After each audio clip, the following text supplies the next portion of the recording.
Tila isang batong itinapon sa tubig at lumikha ng alon ang sinimulan ng isang kapampangang mag-aaral sa University of the Philippines Diliman na si Ana Patricia noon ng Angeles City. Nitong nakaraang linggo, viral sa social media ang Maginhawa Community Pantry na binuo sa pilosopiyang magbigay batay sa kakayahan, kumuha batay sa pangangailangan. Bunsod nito, iba't ibang mga community pantries ang nagsulputan sa buong bansa kabilang na dito sa Pampanga dahil marami ang mga nawalan ng trabaho kaya pahirapan ang paghahanap ng mapagkakakitaan upang may makain sa araw-araw.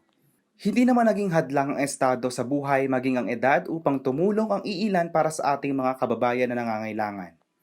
Nagtayo ng community pantry ang mga kabataan sa Pampanga upang kahit papano ay maibsan ang hirap na dinaranas ng ating mga kabalin. Isa na dito ang mga volunteers mula sa Balibago, Angeles City. Ngayong pandemya, nag-e-exert po talaga ako tsaka yung mga kaibigan ko ng todong effort sa parte namin para makapaglingkod din po sa iba. Mayroon namang community pantry na iikot sa bawat barangay sa Apalit. Ginagawa namin, nililipat namin to everyday, at least 2 barangay everyday, para nadi-disseminate na maayos, nakikinabang ang iba't ibang mga tao sa Apalit.